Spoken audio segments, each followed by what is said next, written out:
haven't met me yet, my name is Peanut, Butter, and Jelly. Just in case you haven't figured it out, you're going to be seeing a lot of me this year. Yep, I'm helping out with 7th grade. Huh, lucky you.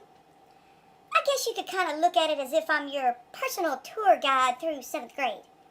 So, one of the first things I probably need to do is give you the 411 on your teachers. Yeah, you know, the things that really get underneath their skin.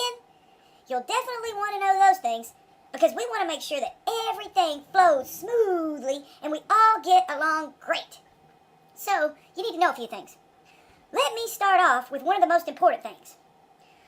When it's time for class to begin, all of your teachers want you to be seated and ready to work. That means you should already have everything you need at your desk. Those teachers get very testy when you guys find all different kinds of reasons to get up during class. Stay in your seat. That means sharpen your pencil before class. If you have a runny nose, get some tissue before class. If you need to go to the restroom, do it before class. Now, let's talk about the trash, because that's always a good excuse you guys like to use to get up. Here's what the teachers want you to do. Are you listening? It's very important. We got to save the world. That's right, people. We got to put the to the cycle. And let me tell you, those teachers are very picky about how we recycle. So you better hear this. Pay attention. First, don't dare go to the recycle bin in the middle of class. We already covered that. Stay in your seat. Just wait until the end of the period to go to the trash or the recycle bin. And here's the kicker about the recycle bin. Don't wad the paper up. Those teachers can't stand it when you go like this in the middle of class while they're trying to talk. Did you like hearing that? Well, they don't either. Remember that. Besides, all that wadded up paper takes up too much room in the recycle bin. We get a lot more in there when we stack it neatly instead of putting it all up in a wad. You dig? Remember that. Now, that brings to mind another thing you need to know about your teachers. For some reason, all those really cool beats that you can make on the desk, yeah, you know.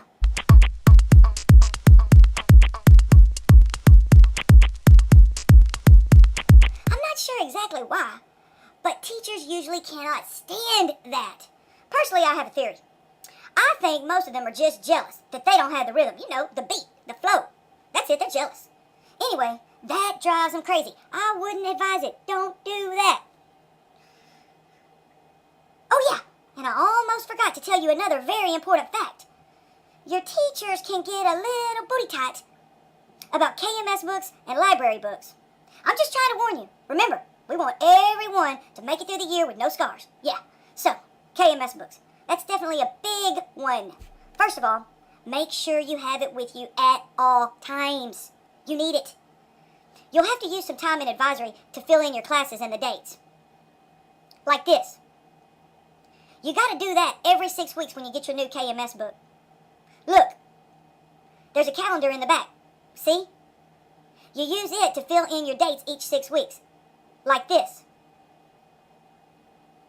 And this here, this is where your parents and teachers initial. In the front, there are a few passes in case you need to leave class. See? You have to fill out the pass and then ask your teacher to sign it if you have an emergency. That's all the passes you get for the 6 weeks. That should be plenty. And again, don't expect your teachers to fill it out. They simply won't do it. Yeah, word. They're pretty bullheaded about it. You do it like this, see?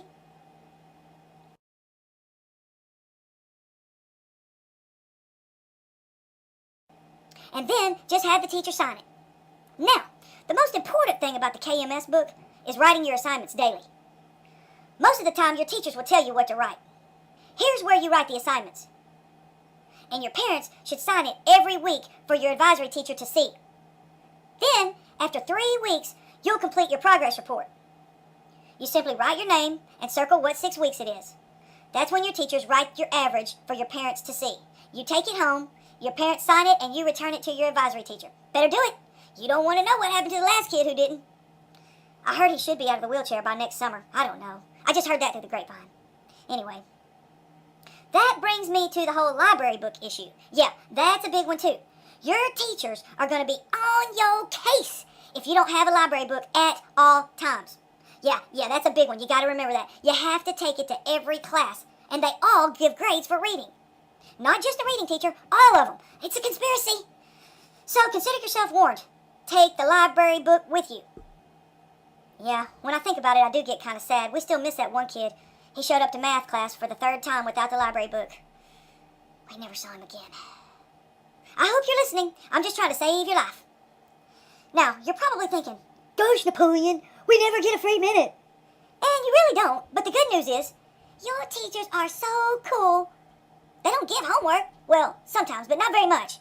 They like for you to get everything done while you're at school, in class. So, that's a good thing. Oh yeah, and there's another one I almost forgot. Whatever you do not, under any circumstances, sit in your teacher's chair. Seriously, I mean it, don't do it. I tried it one time. Look what happened.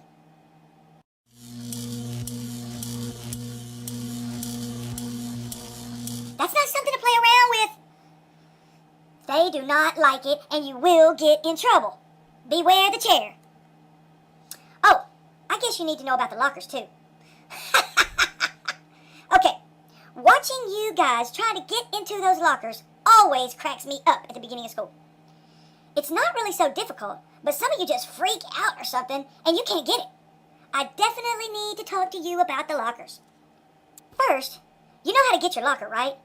You will get your locker number and your combination after you bring all your supplies to your advisory teacher. They're not going to give you your locker and your combination until after you bring all of your supplies to your advisory teacher. Once you do that, your advisory teacher will assign you a locker and give you a slip of paper with the combination. Your locker will probably be pretty close to your advisory teacher's room. Once you locate the right locker, the first thing to do is turn the dial on your lock to the right several times. You got that? Turn the dial on your lock to the right several times. This clears it out. Now, let's pretend your combination is right 7, left 21, right 1. You first turn the dial to the right and stop on 7. The next step is where everyone messes up, so pay attention. On the middle number, the second number of your combination, you always have to go all the way around before you stop on the second number. So, in our example, you would turn the dial all the way around past 7 and then stop on 21 the second time around. It's not that hard. You just made a full loop and stopped on 21 the second time it came around. You just have to pay close attention. At that point, you would turn the dial back to the right until you get to the number 1. Then, your locker should open. Now, let's take a look at that one more time. Watch carefully. It's peanut butter jelly time. Peanut butter jelly time. Peanut butter jelly time. Where you at? Where you at? Where you at? Where you at? Now there you go. There you go. There you go. There you go. Peanut butter jelly. Peanut butter jelly. Peanut butter jelly. Peanut butter jelly. Do the peanut butter jelly. Peanut butter jelly. Peanut butter jelly with the baseball bat. Do the peanut butter jelly. Peanut butter jelly. Peanut butter jelly with the football catch. Now where you at? Where you at? Where you at? Where you at? Now there you go. There you go. There you go. There you go. Peanut butter jelly. Peanut butter jelly. Peanut butter jelly. Peanut butter jelly. Do the peanut butter jelly. Peanut butter jelly. Peanut butter jelly with the baseball bat. Do the peanut butter jelly. You might have to practice it a few times, but you'll get used to it. You will. Now that we got you all set up on how to get into your locker, let's talk about when you can actually go to your locker. You're allowed to go to your locker before your first class starts in the morning and after your last class in the afternoon. This means everyone goes in the morning before first period except girls' athletics, who are allowed to go before second period. Then everyone goes after school except boys in athletics because they go after 7th period. Get it? Before they leave the building for 8th period athletics, they go to their locker. You'll get the routine and your teachers will remind you at first. Don't worry. It's a lot to remember, but you're good. You're good. You got this. 7th grade is gonna be a blast.